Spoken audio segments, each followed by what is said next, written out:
एक स्कीम आहे अल्पसंख्यकों के कल्याण के लिए प्रधानमंत्री का नया 15 सूत्री कार्यक्रम म्हणजे पंतप्रधानांचा 15 सूत्री कार्यक्रमच्या नावाने हे स्कीम्स आहे आणि असा इम्प्रेशन देण्यात येतं की खूप चांगले स्कीम्स आहे अल्पसंख्याकांच्या कल्याणासाठी।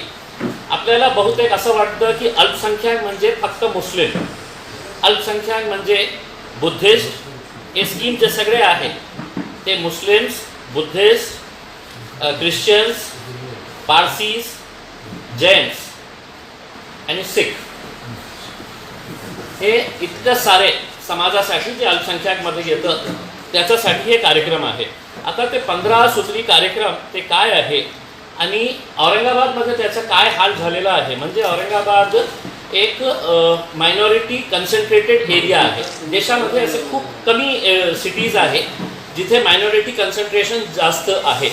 म्हणजे औरंगाबाद सारख्या ठिकाणामध्ये असा हाल होत असेल तर दुसऱ्या ठिकाणावर काय होणार आहे की जिथे कोणताही लोकप्रतिनिधी नाही आहे त्याचा फॉलोअप घेण्यासाठी। सगळ्यात महत्त्वाचं म्हणजे जेव्हा कोणती केंद्रीय सरकारची स्कीम निघतं तर त्याचा रिव्ह्यू करण्यासाठी एक GR सरकार काढतं आणि त्या GR प्रमाणे दर 3 महिन्याला किंवा 4 महिन्याला एक मीटिंग घेण्यास बंधनकारक असतं, नियम आहे ते कोणत्याही स्कीमसाठी ते रिव्ह्यू करण्यासाठी, म्हणजे ते नियम आहे। आता हे अल्पसंख्याक कल्याणासाठी जे मागची मीटिंग झाली होती कधी झाली होती 4 वर्षापूर्वी, कोणत्या तारखेला 14 सप्टेंबर 2018ला। मागील 4 वर्षापासून एकही मीटिंग या अल्पसंख्याकांसाठी झाली नाही। त्याचं उत्तर इकडच्या प्रशासनाने द्यावा किंवा केंद्र सरकारचे जो मंत्री आहे जे आपल्या खिशात कैची घेऊन फिरत आहे की कुठे उद्घाटन करायचे आहे, कुठे भाषण करायचे आहे। तुमच्या पार्टीचे जे नेते आहे, जे पंतप्रधान आहे आणि आमचेही पंतप्रधान आहे, तुमची जबाबदारी जास्त आहे, माझ्यापेक्षा जास्त आहे, कारण तुम्ही निवडणुकीच्या काळात फिरणार आहे अल्पसंख्याकों, प्रधानमंत्री ने तुम्हारे लिए ये स्कीम्स दिए है करके। एकदाही त्यांना का वाटलं नाही की आपण याचा रिव्ह्यू घ्यावा। मी अनेकदा कलेक्टर साहेबांना सांगितलं होतं आणि आजही सांगतो, कोणत्याही स्कीमचा जे नियम आहे त्याच्या बाबतीत मीटिंग झालेली नाही। दिशाची मीटिंग हे बंधनकारक आहे। दिशा म्हणजे जे केंद्र सरकारचे सगळे स्कीम्स असते त्याचा रिव्ह्यू घेण्यासाठी MP च्या अध्यक्षतेखाली, आता MP म्हणजे आपल्याकडे 2 MPs आहे, एक दानवे साहेबांचा पण एरिया इथे येतं, कराड साहेबांचा एरिया पण येतं, एक चेअरमॅन असतं आणि दुसरा को चेअरमॅन, म्हणजे ते चेअरमॅन झाले तर मी को चेअरमॅन। आता हे दोघं मंत्र्यांनी सांगितलेले आहे कलेक्टर साहेबांना की जोपर्यंत आम्ही तुम्हाला टाइम देत नाही तोपर्यंत तुम्ही मीटिंग घ्यायची नाही। तुम्ही 5 वर्ष टाइम दिलं नाही तर याचा अर्थ हे आहे का की आम्ही मीटिंग घ्यायचंच नाही? नियम आहे आणि त्याचा कंप्लीट फॉलोअप असतं। मी R&D मिनिस्टर जे आहे, रुरल डेव्हलपमेंट मिनिस्टर, जे याचं मॉनिटरिंग करतं, मी त्यांना प्रत्यक्ष सांगितलं की साहेब आमच्या शहरामध्ये मागच्या 1.5 वर्ष जास्त झालेला आहे की दिशाची मीटिंग झालेली नाही। आता हे 15 सूत्री कार्यक्रम काय आहे? एकीकृत बाल विकास सेवाओं की समुचित उपलब्धता, हे जे 15 सूत्री कार्यक्रम आहे मी त्याचाही झेरॉक्स आपल्याला देतो तर आपल्याला कळेल की याच्यामध्ये काय आहे। आता मी त्याचे रिव्ह्यू जेव्हा घेतले तर कलेक्टर साहेब आजारी आहे असं सांगण्यात आलेलं आहे, तर ॲडिशनल कलेक्टर जे आहे त्यांनी ते मीटिंग घेतली आणि 4 तास ते मीटिंग चालली। म्हणजे ते सगळे डिपार्टमेंटचे हे 15 सूत्री कार्यक्रमांचे जे अधिकारी तिथे आले होते त्यांना काहीही माहीत नाही, त्यांच्याकडे काही जानकारी नाही की हे अशी स्कीम आहे, कुणाला देतं आहे, ते फक्त जनरल आकडे घेऊन आले होते। मी म्हटलं जनरल रिव्ह्यू जे आहे ते दिशाच्या मीटिंगमध्ये घेतो आपण, हे जे आहे हे स्पेसिफिक अल्पसंख्याकांसाठी आहे, की मुसलमानांच्या बाबतीत काय झालेलं आहे, बुद्धिस्टच्या बाबतीत काय झालेलं आहे, ख्रिश्चन्स, पारसी, जैन, सिख यांच्या बाबतीत काय काय त्यांना फायदे मिळालेले आहे, हे याच्यासाठी आहे. आता एक एक करून मी आपल्याला सांगते. जे 15 सूत्री कार्यक्रमाच्या 4 तासामध्ये आम्ही हे केलेले आहे. म्हणजे पहिला कार्यक्रम जे आहे, एकात्मिक बाल विकास सेवांची समन्वय उपलब्धता. आता याचा सर्वे झालेला नाही आहे. लाभार्थ्यांची माहिती अंदाजित घेतलेली आहे. अल्पसंख्याक लाभार्थ्यांची प्रत्यक्ष डाटाबेसच नाही आहे त्यांच्याकडे. आतापर्यंत किती निधी मिळालेला आहे माहीतच नाही. नाही साहेब, मी आता आलं, मी आता जॉईन केलं. आता अंगणवाडी जे आहे ते जेव्हा सुरू करण्यात आली होती, याचा उद्देश खूप चांगला होता की 1000च्या लोकसंख्या जे आहे त्या 1000च्या लोकसंख्येला एक अंगणवाडी आपल्याला मिळायला पाहिजे. आता 206 नवीन अंगणवाडीचे प्रस्ताव हे पाठवण्यात आलेले आहे. कारण जेव्हा हे स्कीम सुरू झाली होती 2009 पासून शहरात व 2012 पासून ग्रामीण भागात एकही नवीन अंगणवाडी मंजूर करण्यात आलेली नाही. एकही. 2009 आणि 2012 शहरासाठी, 2009 2012 ग्रामीणसाठी. एक दो कुर्सियां लेऊ ना उसका मीडिया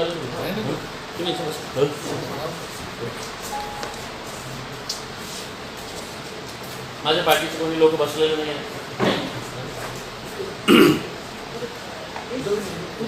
कमी आहे कुर्स्या दिसतं ना आपल्याला उभे आले म्हणजे.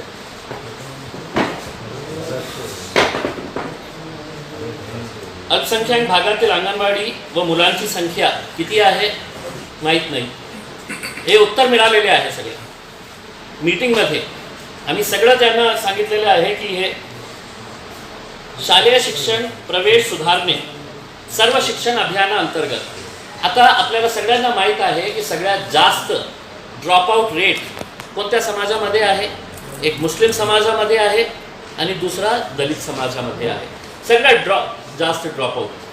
आता जे शिक्षण अधिकारी आले त्यांना माहीतच नाही की किती मुले बाहेर आहे, कितीने ॲडमिशन घेतलेले नाही आहे, अल्पसंख्याकांचे किती आहे, त्याच्यामध्ये मुस्लिम किती आहे, बुद्धिस्ट किती आहे, त्यांचा पर्सेंटेज काय आहे एनरोलमेंटचा, किंवा ड्रॉपआउट झालेले आहे का. आणि हे विद्यार्थी संख्या वाढवण्यासाठी आपण काय उपाय योजना केलेली आहे तर काही नाही. म्हणजे ते उत्तर देता देता असं म्हणाले की जे मुले आहे मुस्लिम समाजाचे विशेषकर ते त्याच वेळी मदरसामध्ये जात आहे म्हणून ते शाळेमध्ये येत नाही. आता मी त्यांना विचारलं की मला आकडे सांगा, किती असे मुले आहे तुमच्या सर्वेक्षणामध्ये? काय काय आलेलं आहे की किती मदरसामध्ये किती मुले गेलेले आहेत जे शाळेला येत नाही? काही नाही. नाही, मला असं बोलायचं होतं. एका गावाला मी गेली होती तर तिथे मुलांना विचारलं तर ते म्हटलं की नाही आम्ही मदरसाला चाललो. म्हणजे असं होतं की स्कूलमध्ये किती एनरोलमेंट झालेला आहे, किती मुले शाळेला जातच नाही आहे, त्यांचं ॲडमिशनच झालेलं नाही आहे, याच्यासाठी केंद्र सरकारने स्कीम केलेली आहे. आणि आपल्याला माहीतच नसेल. आता उर्दू शिकवण्यासाठी अधिक संसाधने उपलब्ध करण्यासाठी आपल्याला आश्चर्य वाटेल उर्दू शाळांमध्ये किती अल्पसंख्याक मुले शिकत आहेत. डेटाबेस आम्ही डेटा इकट्ठा करून आपल्याला देऊ.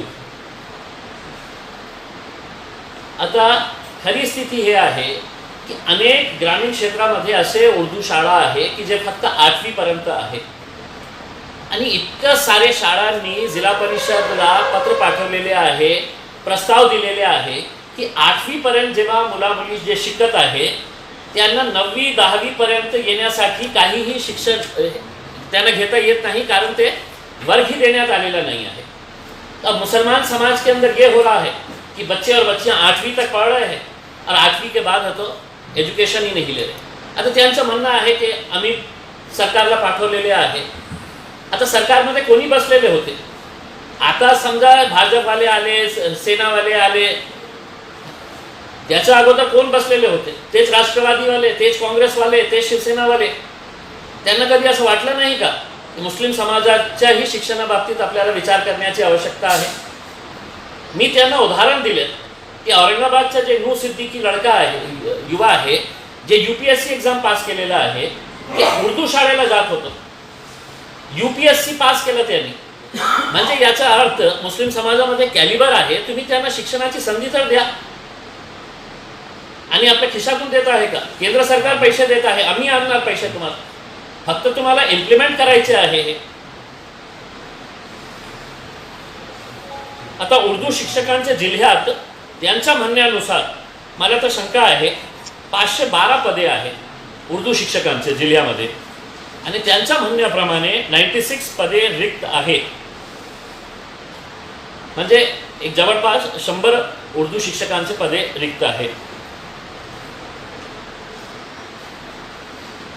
आता मदरसा शिक्षणाचे आधुनिकीकरण हे केंद्रीय सरकारची योजना आहे. हेही आपल्याला आश्चर्य वाटेल की जे मला हे म्हणतं की साहेब ते मुस्लिम जे मुलं आहे ते याच्यामध्ये जात नाही कारण ते मदरसामध्ये जात आहे. मी त्यांना विचारलं किती मदरसे आहे सांगा जिल्ह्यामध्ये. जिल्ह्यामध्ये किती मदरसे आहे आणि त्या मदरस्यामध्ये किती मुले जात आहे, किती मुले मदरस्यामध्ये शिकत आहे. आश्चर्य वाटेल आपल्याला. एकाही अधिकाऱ्याला माहीत नाही आहे की किती मदरसे आहेत. मग जनरलाइज स्टेटमेंट करायचं की नाही साहेब मुसलमान बच्चे पढ़ नहीं रहे, मदरसे में जा रहे हैं क्या? अरे किती चालले? आम्हालाही चिंता आहे त्यांच्या बाबतीत. आम्हालाही पाहिजे त्यांना की आम्ही त्यांनाही मॅथ्स, इंग्लिश, केमिस्ट्री, बायोलॉजी याचेही शिक्षण, कम्प्युटरचे शिक्षण हे याच्यासाठी. आणि आपण मदरसा शिक्षणाचं आधुनिकीकरण करण्यासाठी सरकारने हे काढलेलं आहे की आम्ही तुम्हाला कम्प्युटर देऊ, आम्हाला तुम्हाला सायन्स सब्जेक्ट देऊ. म्हणजे आपल्याला आश्चर्य वाटेल की किती विद्यार्थी मदरसात जाते त्याची आकडेवारी नाही. मदरसांनी 2016 ते आजपर्यंत प्रस्तावच दिले नाही म्हणून लाभ मिळाला नाही. त्यांचं म्हणणं आहे की मदरसे आमच्याकडे येत नाही म्हणून आम्ही त्यांचा प्रस्ताव तयार करत नाही, पाठवत नाही, आणि म्हणून त्यांना काही मिळालेलं नाही आहे. 2018 ते 2019 मध्ये फक्त 4 मदरसांनी प्रस्ताव दिला. 2018-19 4 मदरसांनी प्रस्ताव दिला. जेव्हापासून हे स्कीम सुरू झाली तर 2018 पासून प्रस्ताव दिलेला आहे. आजपर्यंत एखादाही ते निधी मिळालेली नाही किंवा अनुदान मिळालेला नाही आहे त्याचं. म्हणजे हे पंतप्रधानांची बोलायचं एक, दाखवायचे एक आणि करायचं काही वेगळंच जमिनी स्तरावर, आणि कोणीही विचारायला तयार नाही. हे प्रश्न डॉक्टर कराड साहेबांना महत्त्वाचा नाही आहे का? त्या बुद्धिस्ट लोकांच्या घरामध्ये जाऊन फक्त जेवण करायचा, फोटो काढायचे आणि ते दाखवायचं की बघा आम्ही दलित समाजाच्याकडे गेलं, जेवण केलं त्यांच्यासोबत, फोटो काढली आणि पेपरमध्ये छापून आणलं. दानवे साहेबांचं महत्त्वाचं नाही आहे का? अतुल सावे साहेबांसाठी नाही आहे का? संजय शिरसाट साहेबांचं महत्त्वाचं नाही आहे का? जे जे आज मंत्री झालेले आहे त्यांना हे महत्त्वाचं वाटत नाही का?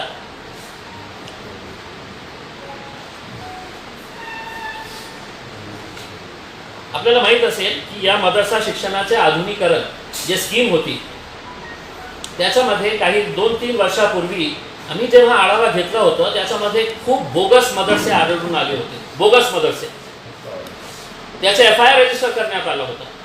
आणि मी विधानसभेमध्ये सांगितलं होतं, कलेक्टरांना सांगितलं होतं की कोणालाही सोडायचं नाही.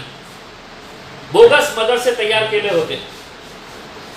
एका खोलीमध्ये हे दिवाट दाखवायची की हे मदरसेचं बोर्ड, तेच दुसरा एक बोर्ड तयार करून आणायचे आणि तिकट लावायचे की एक दुसरा मदरसा झालेला. अशा प्रकारचे हे सगळं बोंबट कारभार होता. आणि त्याच्यामध्ये आपण काय सुधारणा केली त्याच्यामध्ये, हे जेव्हा उघडकीस आलं, आणि उघडकीस आलं म्हणजे कलेक्टर ऑफिसचे लोकही त्याच्यामध्ये सामील होते. म्हणजे एकटं ते मदरसेवाले खात होते असं नाही आहे. खूप मोठे मोठे मदरसेवाले होते जे पैसे लाटत होते गरीब मुलांचे, आणि काही हिस्सा जे आहे ते कलेक्टर ऑफिसचे लोकांना पण कडे जात होतं. त्याच्यानंतर काहीही मतलब त्याच्यामध्ये सुधारणा केली नाही की आपण त्याच्यामध्ये इम्प्रूव्हमेंट करून.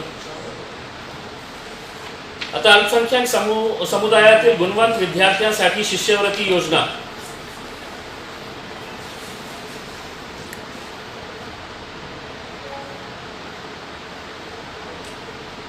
मराठी व इंग्रजी शाळेतील विद्यार्थ्यांचे फॉर्मच भरले नाही. कागदपत्रांची संपूर्ण माहिती पालकांना नाही. डेटाबेसमध्ये तफावत. आणि केंद्र सरकारची ही अजून एक स्कीम आहे जे मुलींसाठी आहे. त्याचं नाव आहे बेगम हजरत महल शिष्यवृत्ती योजना, फक्त मुलींसाठी. योजनेचे निकष काय आहे, कोणती मुली जे आहे ते क्वालिफाय होते याच्यासाठी अधिकाऱ्यांना माहीत नाही आहे. निकष काय आहे आम्ही बघून आपल्याला सांगेल, आम्ही डिटेल्स काढून आपल्याला देते. तालुका वाईज कमस कम डेटाबेस द्या की आतापर्यंत किती मुलींना या स्कीममध्ये फायदा मिळालेला आहे. तर आपल्याकडे ना आकडेवारी आहे त्याची, ना डेटाबेस आहे.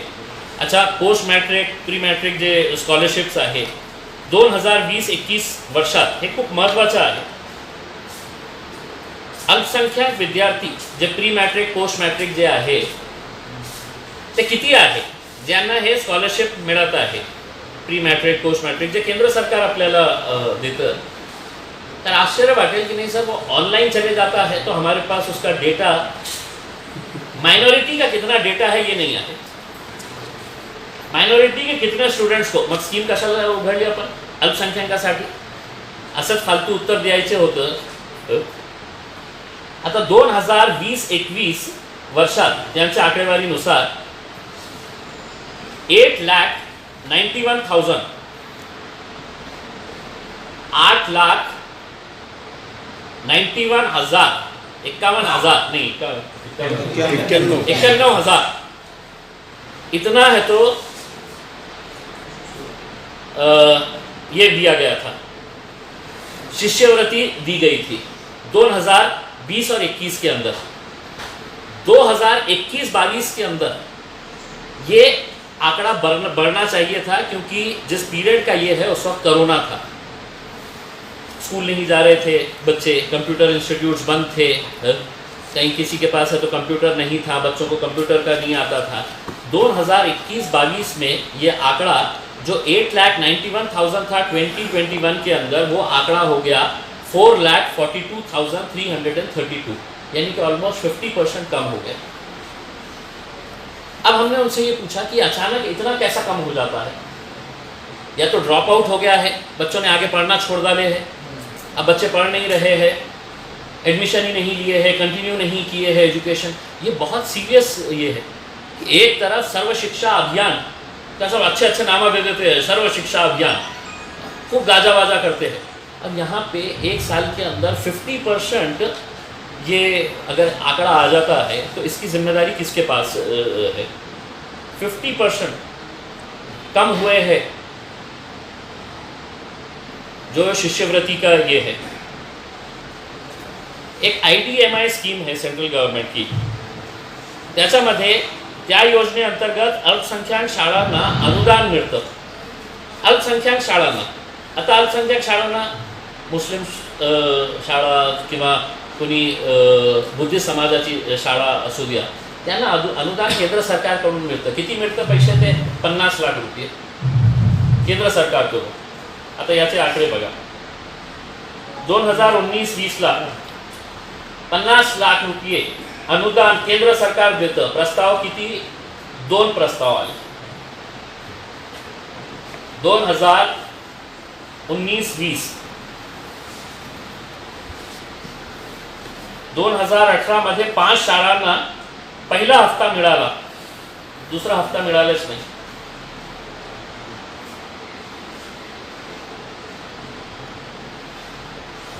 योजना सुरू झाल्यापासून किती शाळांना लाभ मिळाला माहीत नाही.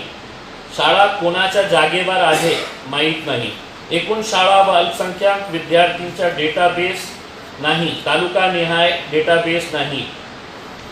DPDC मधून फक्त 2 लाख वर्षाला मिळते, सतत फक्त 5 वर्ष त्याची संख्या जास्त. म्हणजे जे केंद्र सरकार 50 लाख रुपये देतं शाळेच्या अनुदान योजना म्हणून 50 लाख रुपये देतं, त्याच्यामध्ये कोणीही अप्लाय करत नहीं। DPDC मधून आपल्याला खूब बहुत आसानी के साथ 2 लाख रुपये मिलते हैं, 2 लाख रुपये।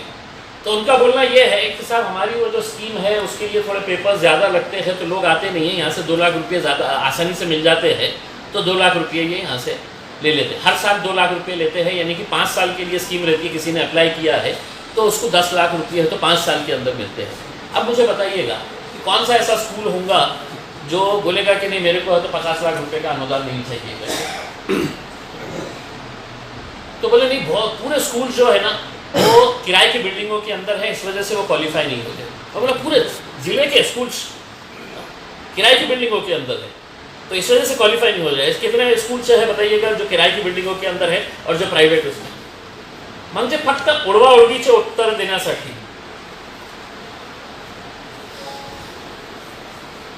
दूसरे जो है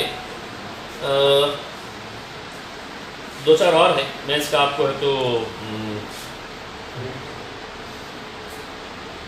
शहरी स्वयंरोजगार योजना NULM चे मध्ये बँकेत 2 वर्षापासून प्रस्ताव प्रलंबितच आहे। महानगरपालिकाचे जे NULM हँडल करतं, जे शहरी स्वयंरोजगार योजना जी आहे NULM ची, नेशनल अर्बन लाइवलीहुड मिशन के तहत, उनका बोलना ये है कि पिछले 2 साल से हमारे प्रपोजल जो है वो बैंकों के अंदर पड़े हुए हैं, बैंक है तो कॉपरेट नहीं कर रहे करके।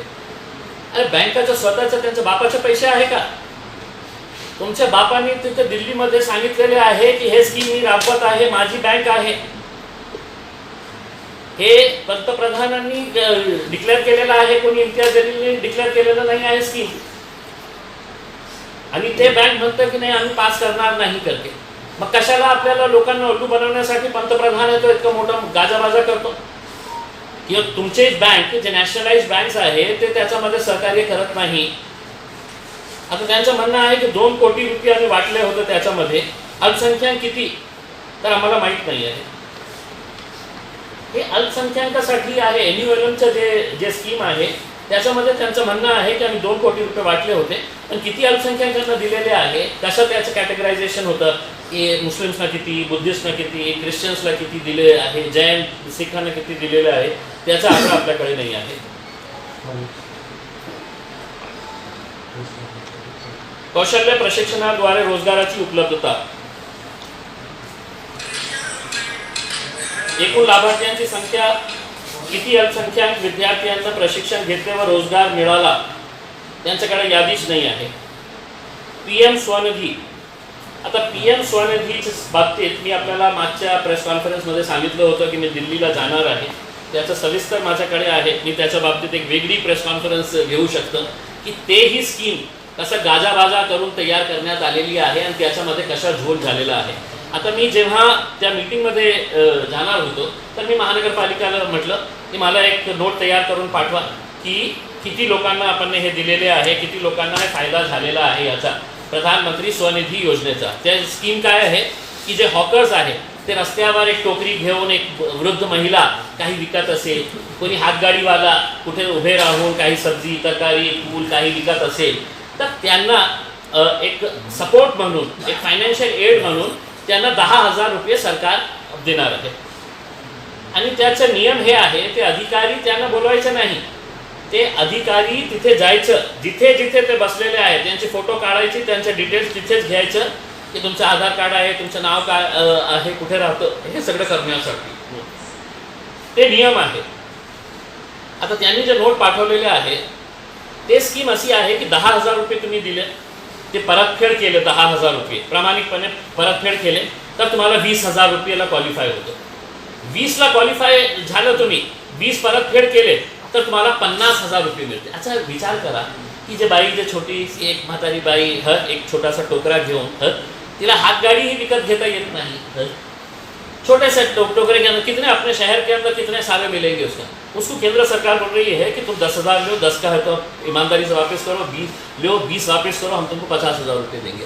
आता त्यांनी जे नोट मला पाठवली होती त्यांनी ते 50,000ची जे स्कीम आहे त्याच्यामध्ये त्यांनी हे उल्लेख केला होता की 100% टार्गेट अचीव, 100% टार्गेट अचीव 50,000च्या स्कीम मध्ये किती लोकांना दिले? आपल्याला असं वाटत असेल की मतलब इतने सारे हॉकर्स है यहाँ पे, कम से कम 1500 तो होंगे उसमें 100 को तो दिए होंगे, 200 को तो दिए होंगे करके 100% टार्गेट अचीव हे शब्द आहे त्यांचे नोटमध्ये. 3 लोकांना दिले. 3 लोकांना दिले आणि असं म्हटलं की आम्ही 100% टार्गेट अचीव केले. 50,000 50,000 50,000 1.5 लाख रुपये दिले. अरे काय चेष्टा करतं? लोकांना पैसे नाही पाहिजे का? हे गरीब लोकांना पैसे नाही पाहिजे का? हे आपल्याला कोणाला पाहिजे असेल तर एक कंपॅरेटिव्ह स्टडी, एक वेगळी स्टोरी तुम्ही उद्या करू शकतो. मी आज देणार नाही त्याच्या बाबतीत, पण त्याचे डिटेल्स तुम्ही घ्या. मी एक स्टोरी केलं होतं, याच्यात आकडे जास्त आहेत, 3 नाही. नाही 50,000, मी 50,000चा बोलतो. 50,000चा 10,000चं जे आहे, 10,000च्या आता मी आपल्याला त्याचं ज्याच्यामध्येही जे झोल चाललेला आहे उसमें औरंगाबादमध्ये शागलमध्ये एक एजंट आहे जे सब्जी तरकारी विकणारा जे आहे त्यांच्याकडे हप्ते वसूल करण्यासाठी जे पोलिसांना पुरवतो, हे महानगरपालिकेच्या अतिक्रमण विभागाला एक माणूस आहे शागलमध्ये. 2 लोक आहेत असे जे हे सगळं काम करतो. उसके ते फेरीवाल्याकडून हे तो पैसे इकट्ठा करते, तर ट्रॅफिक पोलिसवाल्यांनाही देतो आणि ते महानगरपालिकेचं हे अतिक्रमण विभागालाही देतो. आता त्यांनी काय केलेले आहे, आता मी औरंगाबादमध्ये बाबतीत बोलत नाही, देशामध्ये जेव्हा आम्ही हे रिव्ह्यू केलं तर झालं असं कि एक एजेंट है, उन्हें वो गरीब सब्जी वाली के पास जाता, बोलता मैं तुम्हारा है तो आधार कार्ड दो करके, तुम्हारा नाम दो, तुम्हारा कोई पेपर डॉक्यूमेंट दे डालो, ये इसके ऊपर साइन करो. अगर वो महतारी अगर होशियार है थोड़ी तो उसके हाथ में 5,000 रुपये रख देता है. कुछ नहीं करने का, तुम्हारा आधार कार्ड दे डालो, तुम्हारा ये कर दो, ये डॉक्यूमेंट दे डालो, इसके ऊपर साइन कर डालो. अब उसको पकड़ के 5,000 रुपये मिल जा रहे हैं. ये लिस्ट डिक्लेयर होने से पहले, अब मैंने है तो मैं आपको ये बताऊं कि मैंने जब इसका रिव्यू कल की मीटिंग के अंदर अल्पसंख्यक के लिए किया, मैंने एडिशनल कलेक्टर साहब को बोला कि साहब इसकी इंक्वायरी लगाइए आप. मतलब कन्नड़ के अंदर है तो 750 लोगों को, मैं गारंटी के साथ बोलता हूँ पूरा बोगस है इसके अंदर. 50% बोगस निघलेगे. मी म्हटलं की मी पत्र आपल्याला पाठवतो, ते रिकॉर्ड तुम्ही त्यांच्याकडे मागवा आणि त्याची इन्क्वायरी लावा. ते 100% बोगस जसं शहरामध्ये आपल्याला चाललेलं आहे, हजारोंचा आकडा दाखवायचा. आणि फक्त औरंगाबादच्या बाबतीत नाही, आमची केंद्र समितीने त्याच्यावर खूप चिंतन केलं की एक स्कीम चांगली आहे. आम्हीही म्हटलं की आम्ही पंतप्रधानांचा धन्यवाद देतो की एका गरीब माणसासाठी आपण हे स्कीम सुरू केलेली आहे. पण खालच्या लेवलवर हे अशा प्रकारचे गोंधळ चाललं असेल तर त्याचाही रिव्ह्यू करण्यासाठी कुठे कॅम्प घेतलेले आहे आपण, ते त्याला नियम हे आहे की कभी कोणालाही ते बेचारा हाथगाड़ी वाले को तुम बैंक के अंदर नहीं बुलाएंगे, बैंक ने उनके पास जाना है, ये नियम कहता है. अधिकारी ने उनके पास जाना है कि तू कहाँ पे बैठा है, तू उस्मानपुरे में बैठा है, तू शागल में बैठा है, तू कौन सी मार्केट के अंदर बैठा है, कहाँ बैठा है करके. लेकिन आज तक ना तो ऑफिसर जा रहा है, इन्होंने अपने एजेंटा छोड़े हुए हैं. वो एजेंटा है तो अपना लिस्ट बना के लेके आते हैं, वो डॉक्यूमेंट्स बना के लेके आते हैं, आधा तू खा आधा मैं खा रहा हूँ करके उसके अंदर ये करते हैं. मैंने ग्रामीण इलाके के अंदर जितना भी उन्होंने आंकड़े मुझे बताए हैं कि ये इसके बारे में जितने भी लोगों को दिया गया है करके, तो उसमें मैंने इनको बताया हूँ कि सब मैं आपको रिटर्न के अंदर देता हूँ, इनके पास से डॉक्यूमेंट्स मंगाइए आप कि ये कितने लोग हैं जिसको आपने दिए हैं करके. और बहुत बड़े बड़े आंकड़े हैं उसमें. 10-10 हज़ार रुपये के हिसाब से अगर आप देखेंगे, ये निकलवा देना उसमें प्रधानमंत्री स्वनिधी. आता राज्य आणि केंद्र सेवा भरती, पोलीस भरती प्रशिक्षण, बँकिंग, रेल्वे, सार्वजनिक विभागासाठी प्रशिक्षण वर्ष 2021 एम्प्लॉयमेंट ऑफिसमध्ये, महाराष्ट्र सरकारचं जे एम्प्लॉयमेंट ऑफिस आहे त्याच्यामध्ये रजिस्ट्रेशन करावं लागतं. आणि नियम हे सांगतं की एम्प्लॉयमेंट ऑफिसने जिथे इंडस्ट्रीज आहे त्या इंडस्ट्रीजला बोलवून जॉब रिक्रुटमेंट कॅम्प करायचं.